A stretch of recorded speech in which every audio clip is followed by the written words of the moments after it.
Hello there, everybody. Here we go again. Another rook ending. Two rooks each. We are one pawn down as white, this one. But it's not really that dangerous because it's going in this direction, so there's no potential threat there at all. The question is, of course, then how can white win this with a pawn down?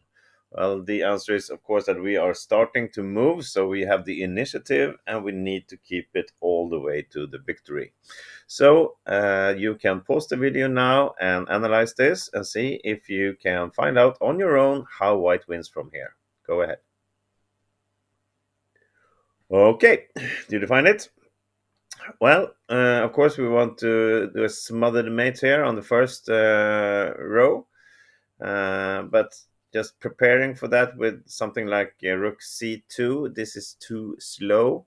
Black can stop this attempt with rook b1. Then we cannot go to the first rank. He can also play rook a8.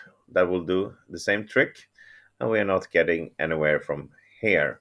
Instead, we will have to settle for a draw, probably. Okay, so and moving the other rook down here, it doesn't give us anything either, really. So we need to keep the initiative. We need to start with a check. So the first key move is the rook to a1. We need to use this rook. You cannot use this one because the king can come closer and attack it. So it becomes clear afterwards. All right, now we give a check here. And the plan is to go back to a2 with a check and then finish off with this rook to c1. But black has some different options to defend against this. First, this is a bad defense for black.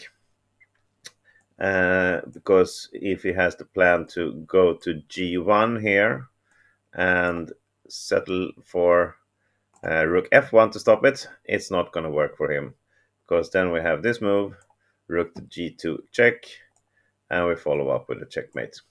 So that is an easy win for white. Instead, black is forced to go with the king to e2 and start going towards d1, which is the place he wants to be in order to stop the rook to c1.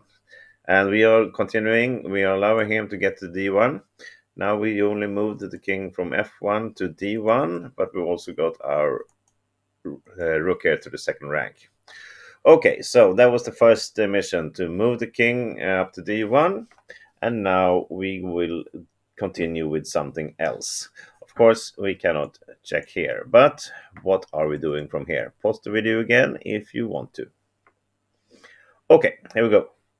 So this plan failed to get the rook to c1, so why don't we move it to g3 and instead aiming for the rook to g1. This is the threat now, rook g1 with a checkmate. And if black now tries to stop this with bringing his rook down to f1 perhaps, it's not working, because then we have a check here on a1.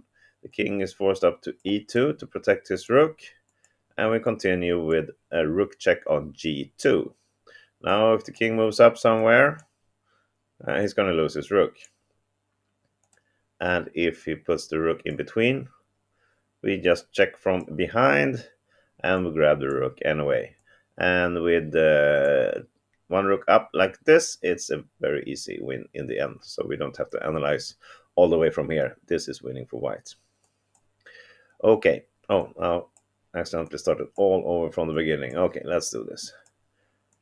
So rook f1 will not do. And the same goes if he tries to put the rook here on the e file to get this rook down to e1 afterwards. Still, we check from behind, we get this rook, and we're winning. So instead of this, after we play our rook to g3, black will try to instead checking himself. Try to get some perpetual checks here. After rook h8 check, we cannot go to g2, then we are blocking our own rook here, and we have lost the initiative, and we are not winning anymore. I can do something like this, start chasing this rook, and this is just not good enough. So we need to go up to g4, and still keep this threat of rook g1 checkmate. Okay, the good thing here, this rook cannot check anywhere unless he wants to sacrifice it, and that's not good enough for black. So instead, his only defense is rook to b4 check. And now we just want to keep on checking. But we can escape this. Can you see how? Yep, just keep on working on the G file. We cannot go out to, say, F5 and allow this rook to get involved with another check. Then we will fall for perpetual checks and the draw. Instead, now this pawn is working against black. It keeps him from checking on G8, so we're happy about that. Instead, he has to just follow us with this rook on the B file. We keep on one more step up to G6. Another check comes, and now we can grab this pawn. And then we are attacking this rook, and at the same time we are threatening checkmate, and there's nothing black can do from here. In order to save this rook and stopping the immediate checkmate, is the only move is rook e8.